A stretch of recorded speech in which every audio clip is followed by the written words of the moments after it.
Irmãos, o ambiente mudou. O ambiente mudou. Existem manhãs que o Senhor prepara para que os filhos dele desfrutem da realidade de quem Ele é. E eu creio que essa é uma manhã daquela que o Senhor está preparando para que a gente venha desfrutar daquilo que Ele é. Irmãos, nós não vamos ficar com palavras persuasivas para que você abra o coração, não. Precisa ser uma decisão sua, uma escolha sua.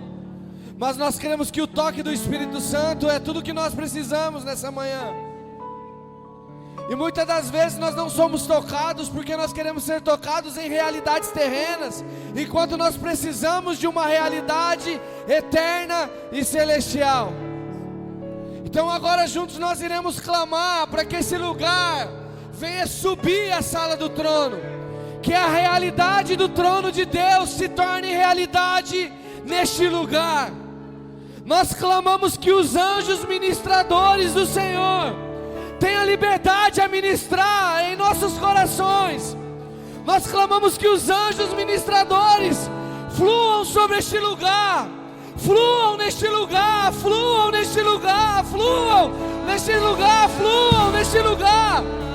A palavra de Deus em Hebreus capítulo 1 diz que os anjos são enviados a servir aqueles que herdarão a salvação. Então nós clamamos: anjos, sirva os salvos nessa manhã, sirva a igreja de Yeshua nessa manhã, sirva, sirva, sirva, sirva uma realidade eterna, uma realidade eterna, uma realidade eterna.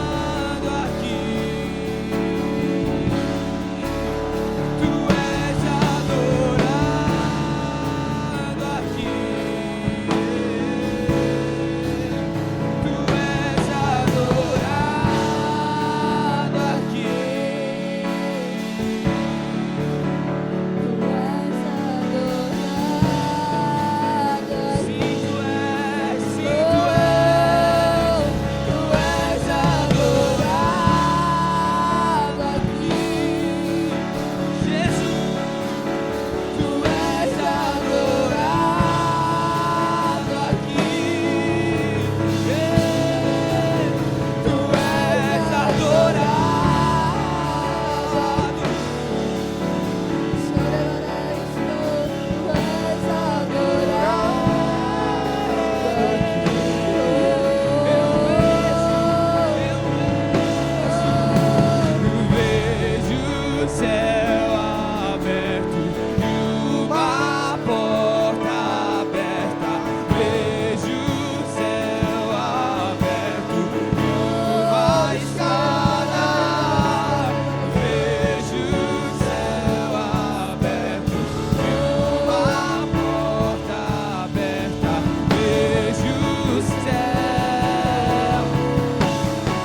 Jesus.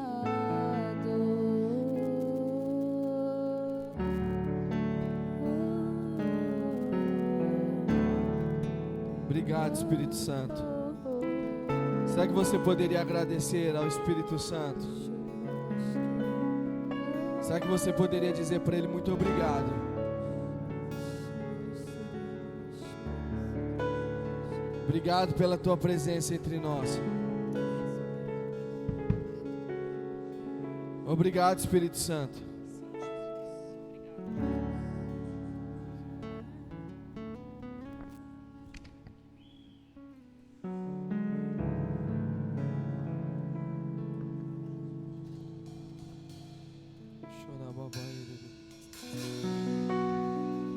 Irmãos, deixa eu compartilhar uma palavra com vocês que está no meu coração.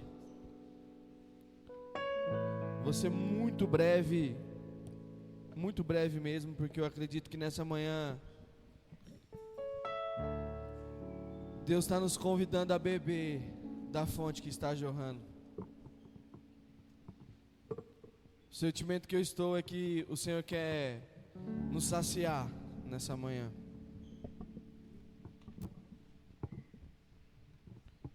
Quer se derramar sobre nós.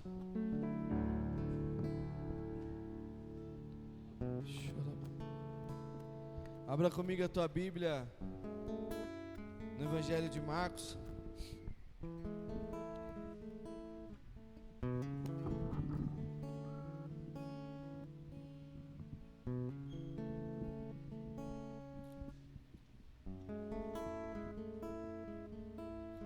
Capítulo de número 2.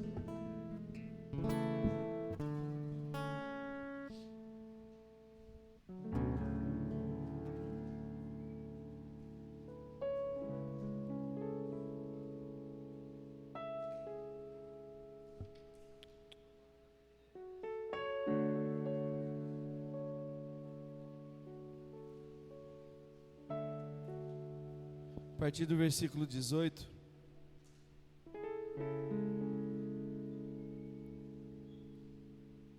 Obrigado, Espírito Santo, pela tua fidelidade.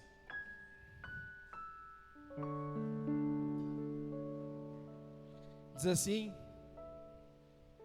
ora, os discípulos de João e os fariseus jejuavam e foram e disseram-lhe: por que jejuam os discípulos de João, o Batista, e os dos fariseus, e não jejuam os teus discípulos?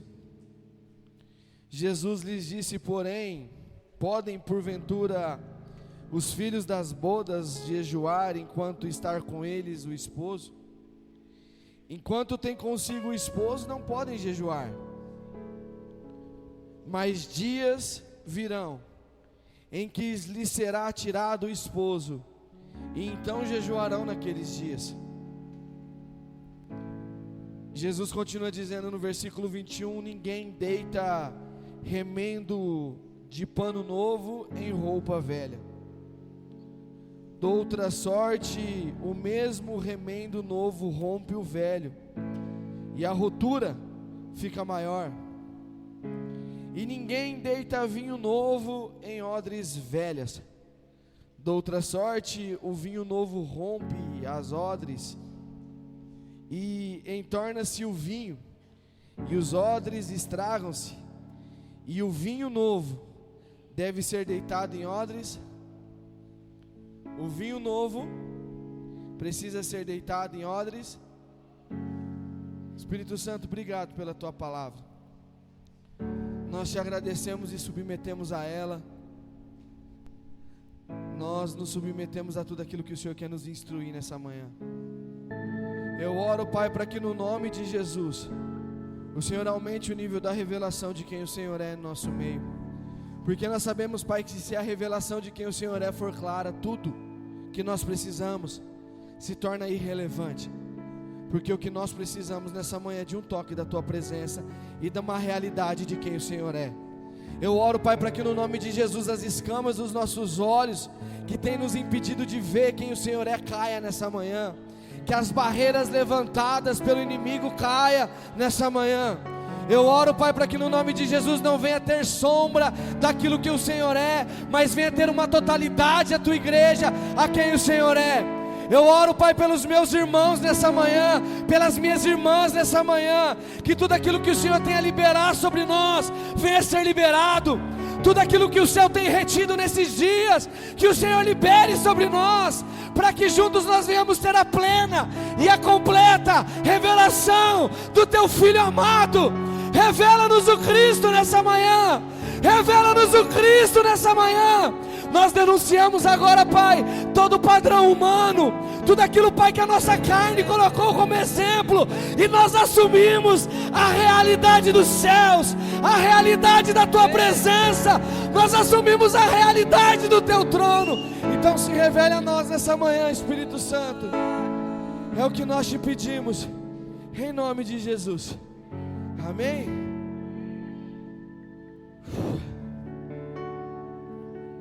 O Espírito Santo está aqui no nosso meio, meus irmãos. Está palpável a presença do Espírito Santo. Confesso para vocês que eu estava com outro texto no meu coração, e eu até compartilhei com os homens que estavam aqui pela manhã. Talvez a gente chegue lá, mas o sentimento que eu estou em meu coração é que Deus, Ele quer romper com algumas coisas em nós. Eu acredito que por muito tempo o vinho novo está sendo guardado, porque ainda nós não estamos prontos, mas é um tempo de nós estarmos prontos, para que aquilo que Deus venha derramar sobre nós, Ele não venha ser perdido, e também Ele já não venha ser mais tardio naquilo que Deus precisa fazer. E existia no contexto uma indagação do povo dizendo para Jesus: Jesus, olha o padrão que nós vivemos e os teus discípulos não. Olha o padrão que nós aqui e os discípulos do Batista estão vivendo, e os teus discípulos não estão. Nós estamos gastando a nossa vida em jejum, nós estamos nos consagrando como a lei diz, e não te importas que os teus discípulos vivam e comam de uma maneira totalmente diferente daquilo que nós estamos fazendo. Eu fico imaginando a cabeça daqueles fariseus e dos doutores da lei, querendo indagar a Jesus a respeito de um padrão que Jesus estava estabelecendo. Mas nós podemos dizer: mas pastor, já existia um padrão estabelecido pela lei. Sim, mas a lei também e os profetas também profetizaram a respeito do Filho de Deus que viria, e estabeleceria o teu principado, estabeleceria o teu governo, estabeleceria aquilo que precisava ser feito. Então já não era mais um tempo de olhar para o que a lei dizia, era um tempo de olhar para o comportamento do Filho de Deus. Era um tempo de olhar para Jesus e fazer Jesus como um modelo. Era um tempo de olhar para Ele e dizer: o que a lei disse foi uma sombra daquilo que está encarnado na pessoa de Jesus Cristo. Nós temos dificuldade de nós olharmos para Jesus nesses dias.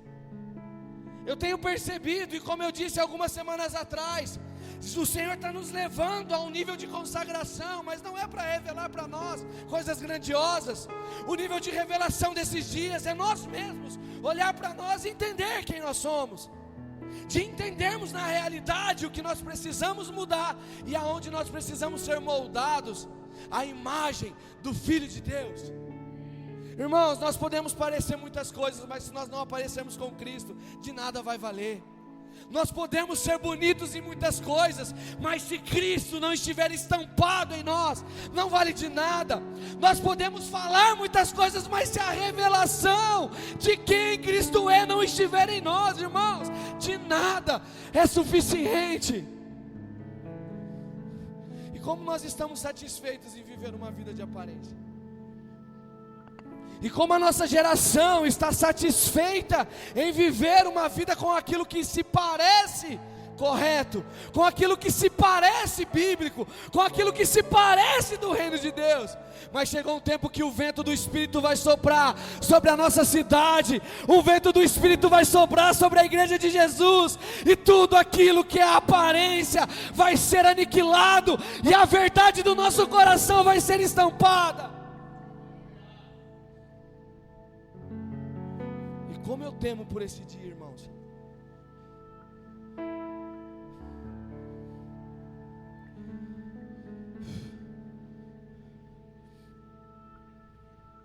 E talvez também como eu olho por esse dia.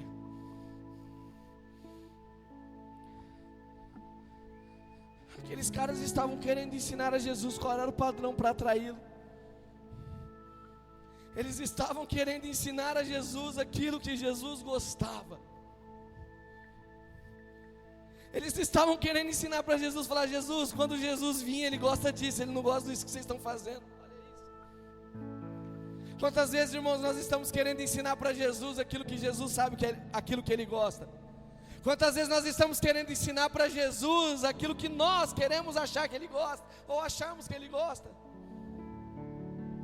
E o que Jesus estava ensinando, irmãos, era que em tempos de dificuldade a gente jejua, mas num tempo que Ele aparece, a gente celebra. Jesus trouxe para si e disse assim: não é um tempo deles lamentarem, não é um tempo deles jejuarem, porque eu ainda estou aqui. E se eu ainda estou aqui, eles precisam ver aquilo que eu estou fazendo. Então se eu ressuscito alguém, ele celebra. Se eu multiplico o pão, ele celebra. Se eu transformo a água em vinho, ele celebra. Se eu faço alguma coisa, eles celebram. Porque ele, com os olhos e com a vida, eles vão ter que experimentar o verdadeiro evangelho sem a minha presença. Eu falo que a vida dos discípulos e dos apóstolos da igreja primitiva foi muito fácil e muito difícil ao mesmo tempo. Porque quando a gente olha para os apóstolos e fala: é muito fácil dar a vida porque eles estiveram com Jesus. Mas eu acredito que foi muito difícil eles darem continuidade sem a pessoa de Jesus com eles. Pastor, mas eles tinham o Espírito Santo, nós também temos. Então qual é a desculpa que nós vamos dar ao Senhor para não cumprirmos aquilo que nós fomos chamados para fazer? Qual é a desculpa que nós vamos dar para o Senhor? Será que é o tempo? Será que é a capacitação? Será que é as dificuldades, afrontas? Irmãos, nós não temos desculpa a dar se estamos cheios do Espírito Santo. Agora você pensa comigo, os apóstolos que andavam com Jesus, no dia que Jesus morreu, todo mundo ficou desesperado. É por isso que eles voltaram a fazer aquilo que eles faziam antes. É por isso que para encontrar com Pedro, Jesus teve que ir para a praia, Jesus teve que ir para um lugar que Pedro estava acostumado a fazer todas as coisas. Porque no meio da dificuldade, irmão, a gente corre para fazer aquilo que a gente mais sabe, dá o nosso jeito. Quando as coisas apertam, a primeira coisa que nós vamos fazer é o quê? Dar um jeito em tudo aquelas coisas. A primeira coisa que a gente fala: eu vou dar meu jeito, porque eu sei como que pode ser feito. Irmãos, a gente não sabe nada. Repita comigo: eu não sei nada. A única coisa que eu preciso saber, fala, a única coisa que eu preciso saber, que se não for através do Espírito Santo, que se não for por intermédio do Espírito Santo, que se não for através da unção e do poder do Espírito Santo, nós não podemos fazer absolutamente nada. E há uma diferença, irmãos, da gente querer ajudar a Deus e querer cooperar com aquilo que Ele faz. A palavra de Deus, ela não nos chama de ajudador de Deus, ela nos chama cooperadores de Deus. Porque ajuda é quando nós entendemos que alguém não tem capacidade de se realizar. Então quando nós estamos tentando ajudar a Deus a fazer alguma coisa, eu estou falando: Deus, o Senhor é incapaz de cumprir essa tarefa, então eu vou ajudar, eu vou dar o meu jeito para que isso venha a ser feito. Nós estamos falando: Deus, o Senhor não é soberano para fazer todas as coisas. Quando você, com as tuas mãos, tentar alcançar a tua família, você está dizendo: Deus, o Senhor teve poder de me alcançar, mas o Senhor não tem poder de alcançar a minha família. Quando você... Quando nós começamos a tentar ajudar a Deus, nós estamos dizendo: Deus, o Senhor não é capaz. Eu estou declarando a tua incapacidade, por isso que eu vou te ajudar. E como nós estamos cansados por tentar ajudar a Deus e fazer algumas coisas que somente o Espírito Santo pode fazer. Irmãos, a gente cansou de falar de Jesus, de pregar para Jesus, porque a gente não está vendo as coisas acontecer. A gente está cansado de pensar somente, nem de fazer, de pensar que Deus tem o poder de mudar todas as coisas, porque a gente sempre quis ajudar Ele. Quantas das vezes nós falamos: Deus, eu vou entregar para o Senhor e o Senhor vai fazer todas as coisas. Daqui 5 minutos a gente estava com a mão fazendo. Quantas vezes hoje, ou ontem, ou essa semana a gente fez isso? Senhor, só o Senhor tem poder de mudar na minha casa, mas eu vou dar meu jeito. Eu vou falar que todo mundo vai para o inferno e eles têm que te aceitar com medo de ir para o inferno. Irmão, o ímpio nunca vai aceitar Jesus com medo de ir para o inferno, porque a realidade que ele já está vivendo é isso mesmo.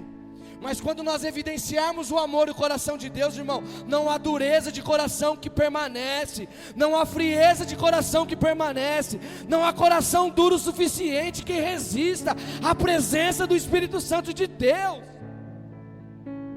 Mas o padrão de vida que nós estamos levando evidencia o Jesus que a gente crê, evidencia o Jesus que nós confessamos, evidencia aquilo que nós de verdade acreditamos ser aquilo que Deus é. Ou será que o estilo de vida nosso evidencia que nós somos donos de nós mesmos e nós podemos fazer o que nós queremos, porque Deus é longânimo e Ele tem paciência de sobra? Irmãos, eu estou para te falar que nesses próximos dias o Senhor vai nos responsabilizar de muita coisa que a gente tem orado. O Senhor vai colocar uma carga de responsabilidade por muitas coisas que nós estamos orando. Então não se assuste se nos próximos dias algumas coisas começarem a sair da tua mão e do teu controle. Não se assuste se nos próximos dias algumas coisas começarem a virar e você falar, mas eu não estou entendendo. E aí daqui a pouco o Espírito Santo está dizendo, eu estou pondo tudo em ordem e todas as coisas no lugar.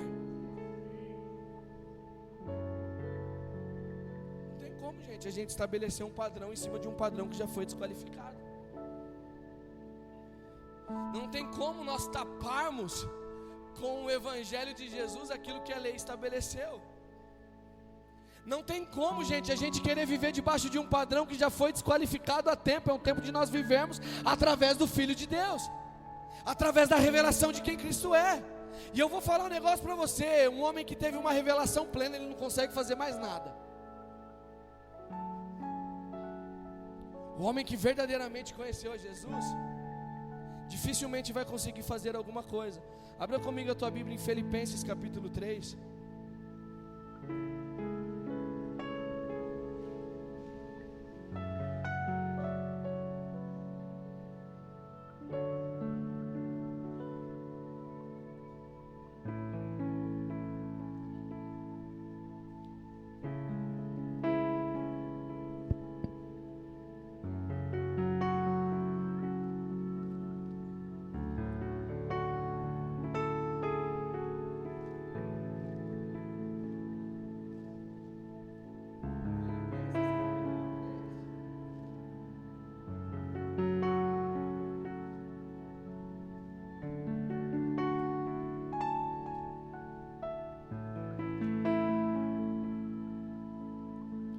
A partir do versículo 1.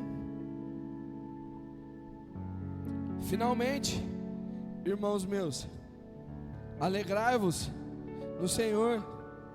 Eu não me aborreço de escrever-vos as mesmas coisas, e é segurança para vós. Guardai-vos dos cães, guardai-vos dos maus obreiros, guardai-vos da cortadura, porque a circuncisão somos nós, que servimos a Deus em espírito, e nos gloriamos em Jesus Cristo, e não confiamos na carne, ainda que também podia confiar na carne. Se algum outro cuida que pode confiar na carne, ainda mais eu. Olha o que Paulo começa dizendo: circuncidado ao 8º dia, da linhagem de Israel, da tribo de Benjamim, hebreu dos hebreus, segundo a lei, eu fui um fariseu. Versículo 6: segundo o zelo, perseguidor da igreja, segundo a justiça que há na lei, irrepreensível. Mas aí no versículo 7: mas o que para mim era ganho, reputei como perda, Vamos ler o versículo 7 no 3, todo mundo junto? Pode ler na sua versão mesmo, ou se você quiser, olha aqui no telão, a gente lê todo mundo aqui no telão. No 3, 1, 2, 3, mais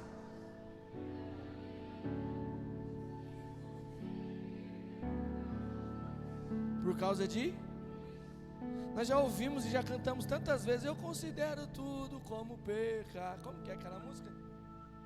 Sabe qual que é, né? Se eu pudesse cantar aqui eu cantar, mas eu esqueci a letra dela.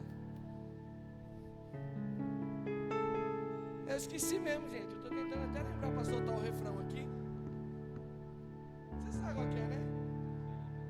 Eu acho que é essa daí mesmo. Perda se não tenho a ti. Essa daí, ó. Se tua presença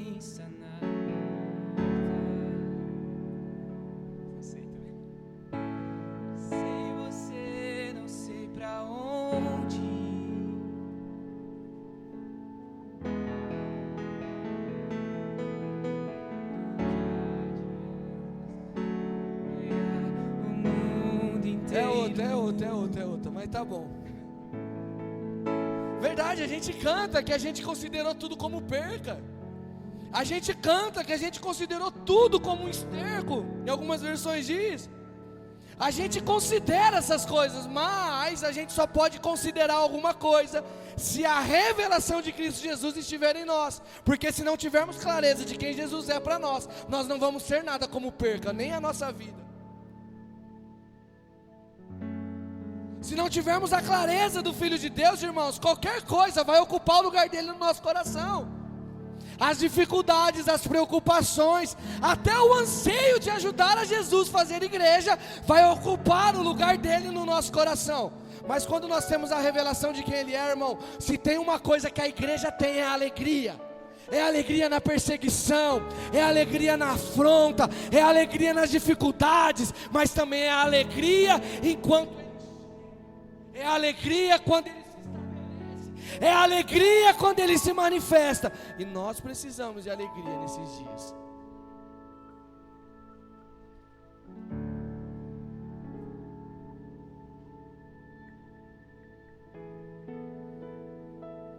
Nós precisamos celebrar nesses dias.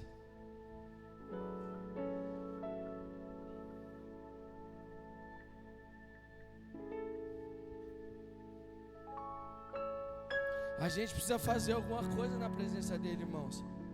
Porque Deus, ele não quer evidenciar um povo cansado, triste e contrito. Ele quer evidenciar um povo alegre de coração. Só que para que a gente tenha essa certeza, a gente precisa abrir mão de algumas coisas. E a primeira coisa que eu e você precisa abrir mão é o anseio de tentar ajudar a Deus. Repita comigo: Deus não precisa da nossa ajuda. Por mais que Ele espere que eu e você coopere com Ele, a ajuda Ele não precisa. É aquilo, eu sei o que Deus vai fazer, mas enquanto Ele não fizer, eu não posso cooperar. Eu sei que Deus vai salvar uma cidade, mas enquanto eu não ver Ele tocando a cidade com salvação, eu não posso fazer algumas coisas. Eu sei que Deus vai mudar a realidade do lugar que eu estou inserido, mas enquanto Ele não começa a fazer, eu não posso tentar ajudá-lo. Porque muitas coisas na nossa vida estão paradas, porque nós estamos tentando ajudar a Deus. Irmãos, e nós temos medo do quê? Fala para mim, você tem medo do quê? Eu tenho medo do quê? Nós temos medo do quê? Eu acho que você está bem melhor do que você merece. Eu acho que você está bem melhor de quando Ele te alcançou pela primeira vez. Eu acho que você está bem melhor do que no dia que Ele te chamou. Pelo menos eu estou. Eu já não tenho mais problema com bebida, eu já não tenho mais problema com imoralidade, eu já não tenho mais problema com muita coisa. Então eu já estou muito melhor do que eu mereço e muito melhor do que Ele me alcançou. E a única coisa que eu preciso fazer é dar uma resposta a Ele e a revelação de quem Ele é. A revelação de quem Cristo é. Agora volta comigo, abre a sua Bíblia em Lucas, capítulo de número... Deixa eu ver aqui. Capítulo 10 de Lucas.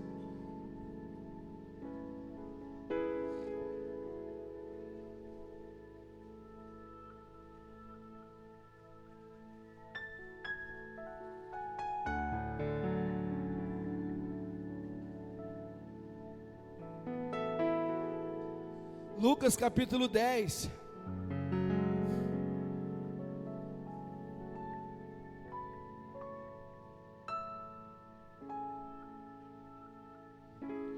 A partir do versículo 1.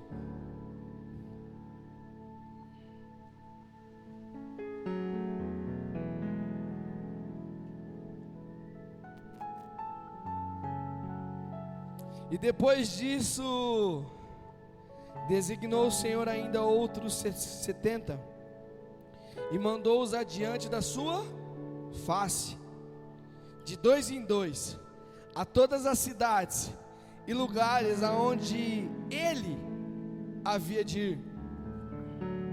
E dizia-lhes: grande é, em verdade, a ceifa, mas os obreiros são poucos. Rogai, pois, ao Senhor da ceifa, que envie obreiros para a sua, repita comigo, necessidade.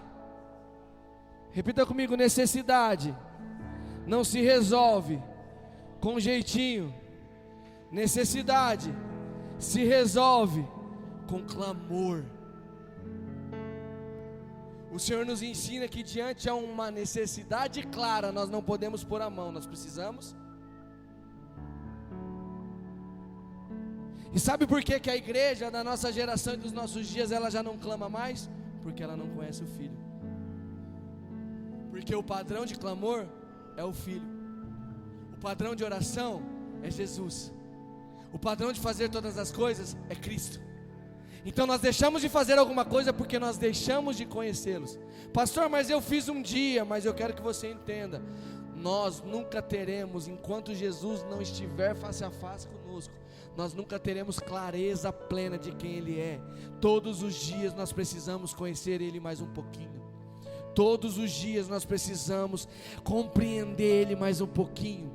Todos os dias nós precisamos saber do que Ele gosta mais um pouquinho. Assim como é num casamento. Você pode estar casado 15 anos, mas ainda você não conheceu o teu marido e a tua esposa completamente. Você conhece ele pelo olhar, você conhece ela pelo jeitinho, mas você sempre é surpreendido com alguma coisa. Sempre você vai ser surpreendido. Você fala, oxe, não sabia que você gostava disso. E às vezes ela até falou, às vezes ele já até mostrou, mas por causa da normalidade do relacionamento a gente fala, eu não prestei atenção. Não é verdade? Então nós precisamos a cada dia mais conhecer o Senhor. E se conhecermos o Senhor, nós temos tudo. Então diante de uma necessidade, irmão, não coloque a tua mão, coloque o teu joelho no chão e comece a clamar. Você está vendo que a tua casa ainda não foi salva? Não tenta colocar a sua mão e fazer o seu jeito. Coloque o teu joelho no chão e comece a clamar.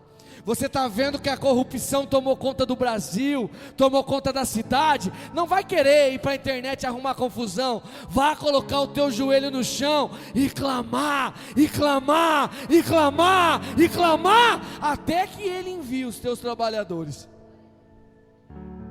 E é engraçado que Jesus, Ele envia os discípulos, eles enviam os 70 para irem no lugar que Jesus depois passaria.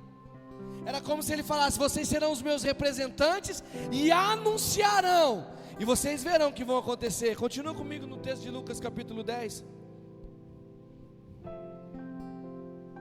a partir do versículo 17.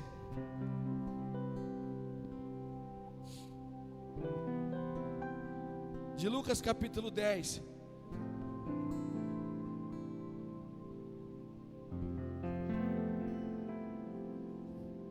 E diz assim: e voltaram os 70, com o quê? Então voltaram os 70 com o quê? Quem é que já foi enviado em uma missão por Jesus? Ninguém levantou a mão? Todo mundo foi. Em algumas versões fala 72, né? Aqui está 70. Não fugiu 2. O meu fugiu 2. Às vezes o 2 era os que estavam no caminho de Emaús. Não fala disso não, mas vai saber, né? Se eles andaram tanto que depois Jesus encontrou eles lá na frente e falou: volta, rapaz, que eu ressuscitei. Os 70 ou 72 voltaram com? Mas por que eles voltaram alegres?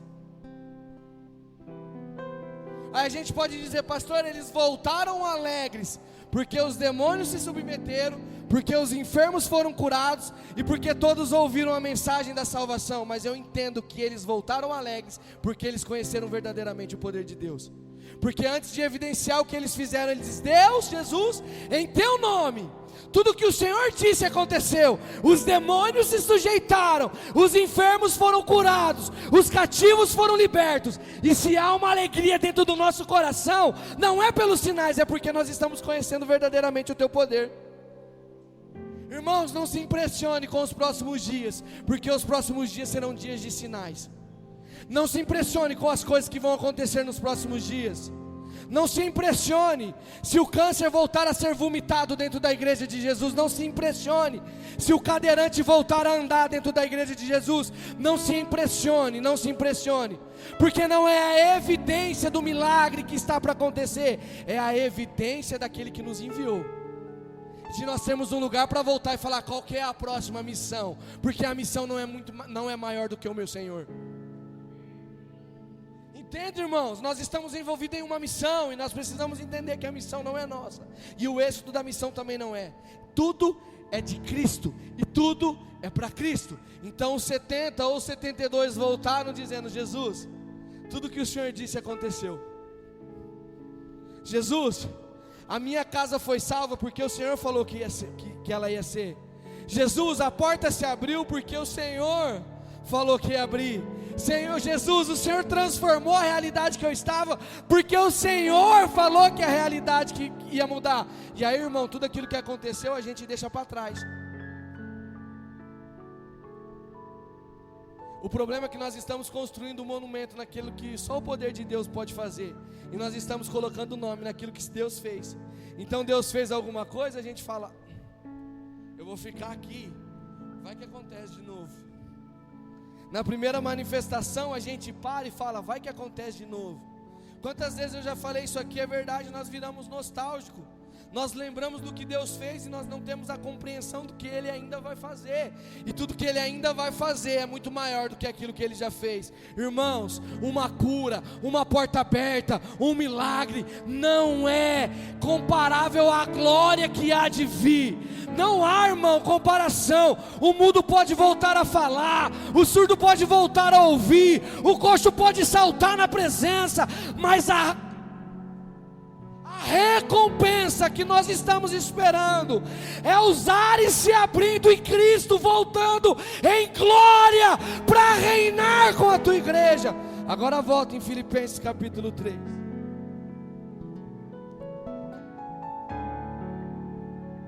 Vocês têm sorte que hoje não tem comunhão, senão eu ia ficar aqui falando até umas 3 da tarde. Vocês têm sorte. Vocês têm sorte.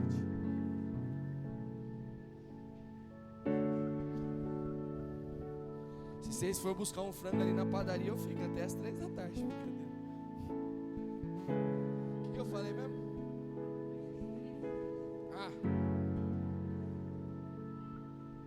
Eu li até o versículo 7.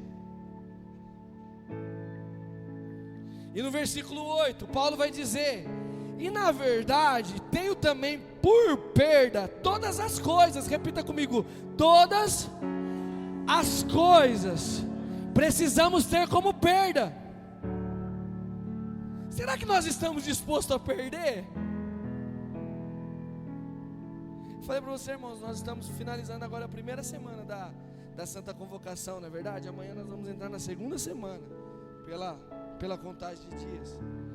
Talvez você está pedindo tanta coisa para Deus acrescentar, e a única coisa que eu estou pedindo para Deus é: Deus, me mostra eu para mim mesmo e me faça perder. Me faça perder. Porque a gente se acostumou a ganhar, não é verdade? A gente, pastora Ana, se acostumou a ganhar. Então quando a gente perde alguma coisa, a gente atribui a Satanás. E eu vou falar um negócio para você, cara. A gente está atribuindo tanta coisa a Satanás que eu acho que ele está desempregado nesses dias. É verdade, irmão. A gente não ora e as coisas complicam, Satanás está furioso. A gente não tem um relacionamento com as escrituras e fala: Deus me enganou, foi Satanás que está furioso. Irmão, pelo amor de Deus, se você não ora, não tem uma vida de devoção e consagração, Satanás não sabe nem que você existe. É verdade, irmão. Às vezes o que você está com problema é com a chatice do seu coração. Não tem, irmão, de verdade, não tem. O problema com Satanás é contra a igreja. Porque Jesus não entregou a unção para um homem, Ele entregou a unção para um corpo. E um homem sozinho, ele não tem poder de fazer nada. O único homem sozinho que teve poder de fazer alguma coisa se chama Jesus Cristo. E mesmo assim, Ele escolheu 12 para ajudá-lo, para testemunhá-lo e para dar continuidade naquilo que ele estava fazendo. Aí eu falo: ai, o meu nome está lá na boca do Satanás. Ah, cara, a gente não é tão bom assim não, cara. Às vezes só basta uma dor de dente que a gente deixa de orar. Uma dor de barriga a gente para de clamar. Não é verdade? A falta da comunhão a gente deixa de ir na igreja. Irmãos, nós precisamos entender que tudo que nós temos, quando nós encontrarmos com Cristo, precisa ser considerado como perca.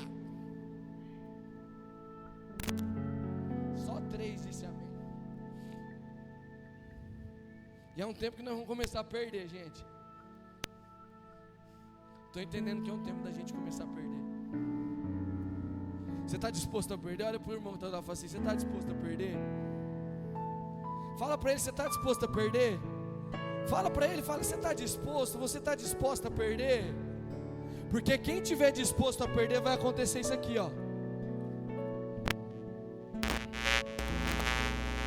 E na verdade tenho também por perda todas as coisas, pela excelência do conhecimento de Cristo Jesus, o meu Senhor, pelo qual sofri a perda de todas as coisas, e as considero como escória, para que possa ganhar a Cristo. E aqui está, cara, que nós precisamos guardar. No versículo de número 9, vamos ler junto no 3, para a gente encerrar. 1, 2, 3.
Termino no 14 dizendo: e eu prossigo para o alvo. Qual que é o prêmio que nós temos?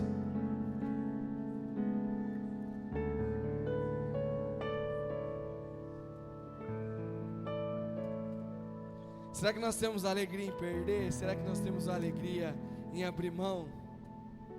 Será que nós estamos contentes por uma recompensa? Eu quero que você guarde isso no teu coração, que a sua vida vai ficar muito mais simples. A vida do cristão não tem muitas recompensas como a religião nos prometeu. A única recompensa da igreja, a única recompensa do cristão é a revelação de quem Cristo é, porque a revelação de quem Cristo é se torna suficiente em todas as coisas. E eu estou sentindo, irmãos, que Deus faz alguns cultos que eu estou sentindo um mover de Deus assim. Parece que Ele para assim nas nossas costas e aí parece que Ele retrocede um pouquinho. A gente sente assim, a presença de Deus vindo, sabe? Você fala assim: nossa, agora isso aqui vai. Aí parece que ele mesmo para e volta para trás e fala: mas por que, Jesus? E eu questionei muito a Jesus essa semana. Falei: Jesus, por que parece que a fonte de prazer nossa secou? Por que nós estamos tão tristes nesses dias? Se você for parar para ver, hoje nós não sofremos mais por alguma coisa que nós não tínhamos antes. Hoje eu acredito que nós temos quase tudo que a gente precisa. Não é verdade? A gente tem quase tudo. A gente tem mais do que suficiente para viver e ser feliz. E eu falo: Senhor, mas o que está acontecendo conosco? Aí Jesus começa a nos explicar que tudo aquilo que a religião nos ensinou como era bom e satisfatório, Jesus está nos ensinando que não é. E Jesus está colocando em nós a verdadeira recompensa de um salvo, de um cristão maduro. E a recompensa da maturidade, irmãos, não é nós avançarmos muito, mas é nós estarmos satisfeitos naquilo que nós já avançamos. A recompensa da maturidade e a prova da maturidade, irmãos, é nós entendermos que aquilo que nós temos é suficiente para nós cumprirmos uma missão. E na hora que a missão terminar, é tempo de nós voltarmos para a mesa e nós voltarmos para a instrução e ouvir novamente o Senhor. Para finalizar, volta em Lucas capítulo 10. Agora é para finalizar mesmo. Ou não, né?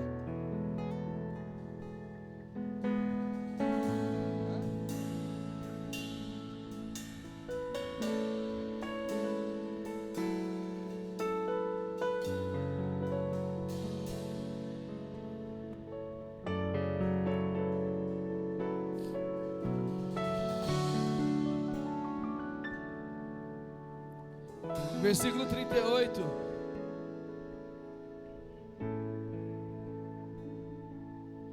E aconteceu que, indo eles de caminho, entrou Jesus numa aldeia, e certa mulher por nome de Marta o recebeu em sua casa. E tinha esta uma irmã chamada Maria, a qual, assentando-se também aos pés de Jesus, ouvia a sua. Marta, porém, andava distraída em muitos afazeres. Repita comigo: a distração não pode nos tirar do lugar da instrução. Se estamos sofrendo muitas coisas, é porque nós estamos distraídos com os afazeres, enquanto Jesus está sentado à mesa esperando que a gente escute. Se estamos padecendo em muitas coisas, é porque nós estamos distraídos com a recompensa mundana, e nós estamos esquecendo que o lugar da instrução é o lugar mais seguro para que a gente venha estar. Maria entendeu que se Jesus entrou, ela não poderia fazer muitas coisas. Irmãos, eu não estou querendo criar e não estou querendo legalizar uma vida sem responsabilidade. Se nós estamos hoje sentados para ouvir a instrução, amanhã nós vamos ter que levantar e cumprir a missão daquilo que foi nos instruído. O problema é que até isso foi deturpado nesses dias, e nós olhamos e falamos: eu quero ser como Maria, ficar só ali quietinha chorando e não assumirmos uma responsabilidade em fazer alguma coisa. Mas entenda, antes de nós irmos e antes de anunciarmos, nós precisamos entender e conhecer verdadeiramente, porque é nesse contexto que Jesus nos comissiona algo. E Marta estava distraída com muitos serviços, e aproximando-se disse: Senhor, olha ela tentando ensinar Jesus: Senhor, não se te dá de que a minha irmã me deixa servir só? Fala para ela me ajudar, porque os afazeres é muito. E respondeu Jesus, disse-lhe: Ô Marta, por que você está ansiosa e preocupada com tantas coisas, com tantos afazeres? É como se Jesus estava dizendo: Marta, discirna o tempo, discirna o modo, discirna quem está em casa. Ô Marta, você, é como se, parafraseando, né, Jesus falando para ela assim: ô Marta, você me chamou aqui para eu te ver trabalhar? Você me chamou aqui só para mim ver a excelência no teu serviço, Marta?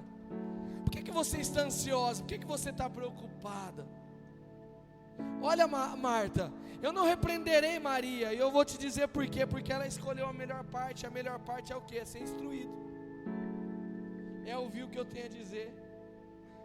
Irmãos, entenda que nesses dias nós vamos convidar a Jesus a entrar dentro do contexto da nossa casa, e a única coisa que Jesus vai fazer é nos instruir acerca daquilo que nós precisamos fazer. Está na hora de pararmos de transicionarmos uma responsabilidade e assumirmos um odre novo, uma roupagem nova, para que a presença de Jesus venha a ser derramada. Porque eu não sei você, meu irmão, eu não aguento mais viver com a unção passada, com o vinho passado, com a alegria passada. Porque eu tenho clareza que há uma igreja que irá celebrar a glória de Jesus e manifestará quem Jesus é. Eu tenho convicção que está se levantando uma geração que não estará preocupada com muitas coisas, que não estará preocupada em alcançar muitas coisas, que não estará muito preocupada com os afazeres, mas é uma geração que vai se assentar e dizer: fala, e ele vai dizer: vai, e ela vai, e aí os demônios vão se sujeitar, os enfermos vão ser curados, os cativos vão ser libertos, a glória de Jesus vai ser manifestada. E quando tudo isso acontecer, ela vai voltar e dizer: Jesus, não foi por nós, não foi pela nossa capacidade, não foi por aquilo que a gente fez, foi pelo teu nome, foi pela tua glória. E hoje nós conhecemos e fazemos o Senhor conhecido.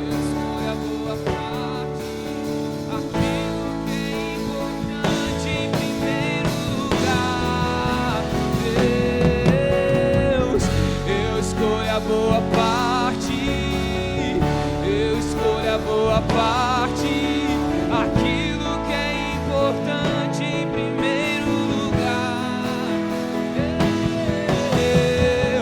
Eu escolho a boa parte.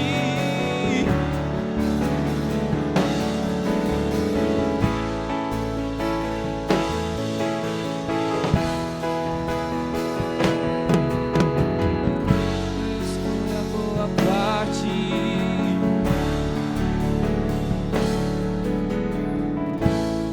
Irmãos, e Jesus termina dizendo: ô Marta, a parte que Maria escolheu nunca será tirada.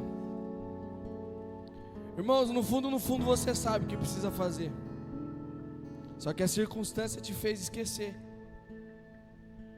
No fundo você fala: eu sei o que Jesus vai fazer na minha vida, mas a circunstância tem feito você duvidar. Eu quero orar por você nessa manhã. Queria que você viesse aqui e eu quero orar por você.